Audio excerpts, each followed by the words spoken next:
everybody, my name is Sally-Ann Spence and welcome to the Hills Quarry Products dig site in Surney Wick, where we are probably doing the biggest paleontological dig in the UK at present. We are finding material from both the Ice Age and the Jurassic, and we have students from over 20 universities involved and lots of experts coming in to join us, professionals in their various fields too. And one of those is with me now. This is Riccardo. Hello, Riccardo. Hi, hello.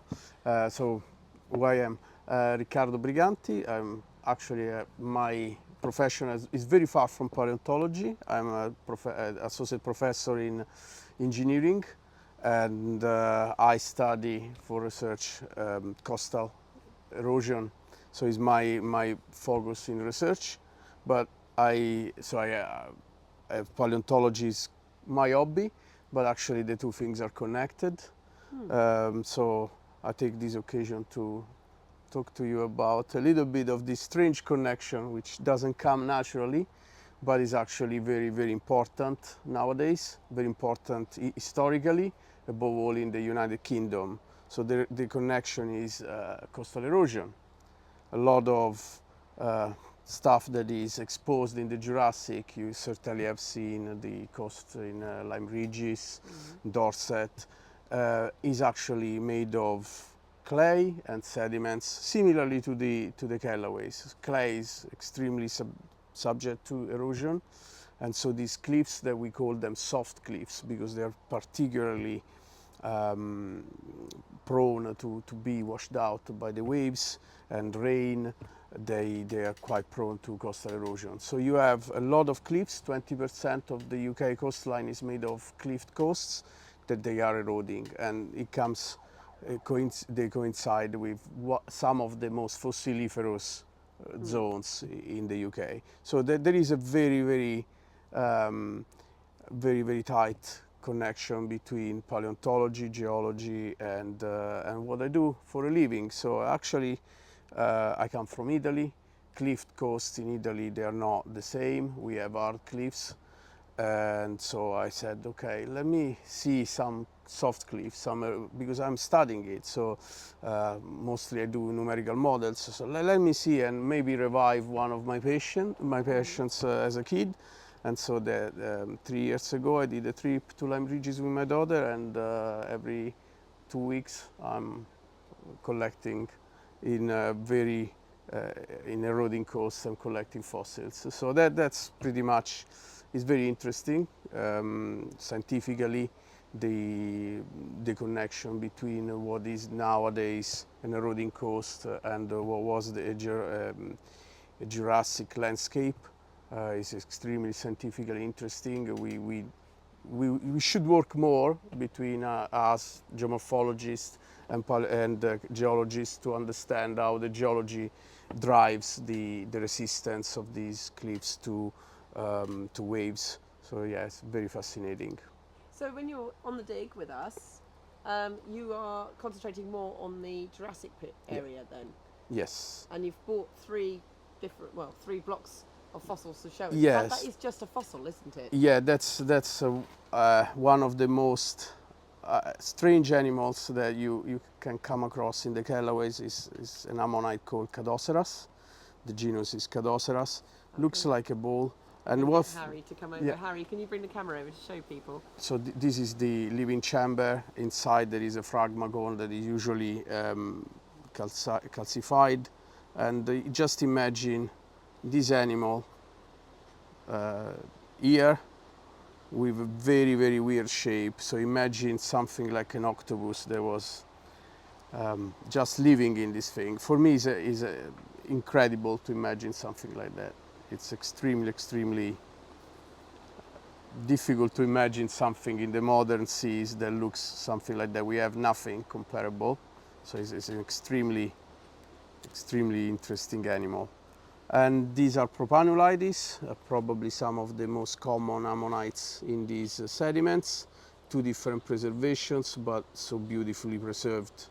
You can see a lot of details. You can see the tubercles, the ribs.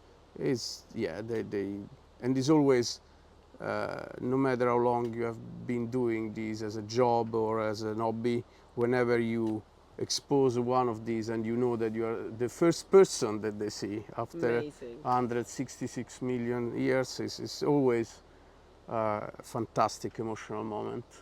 They are stunning. And it's not just the Ammonites, you've got a whole, Yeah, ecology bivalves, here, yeah.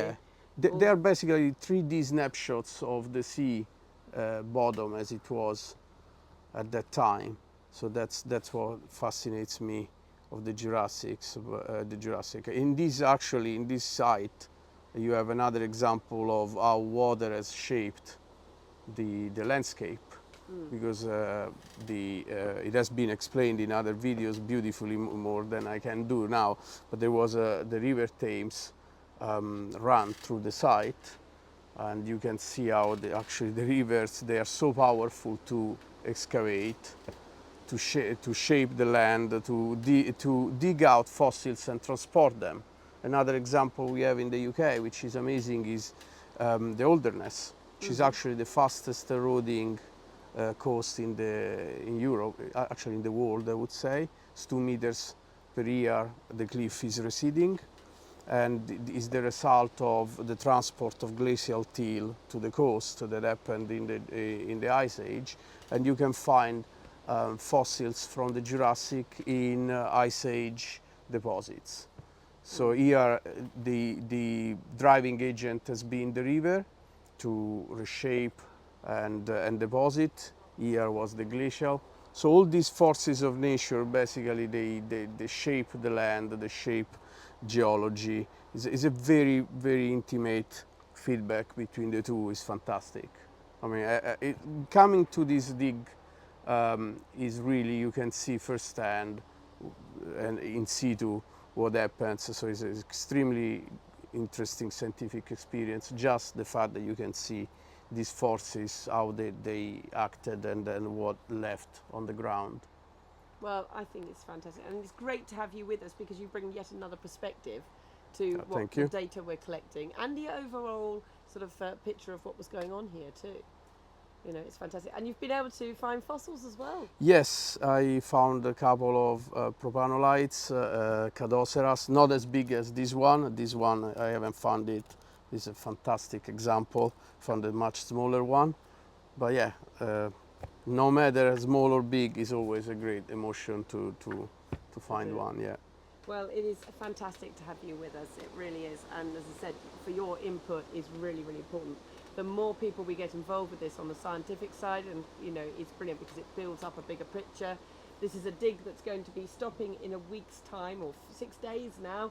It's a 3-week dig, finishes in 6 days, and that is the end of it. However, the work really begins then.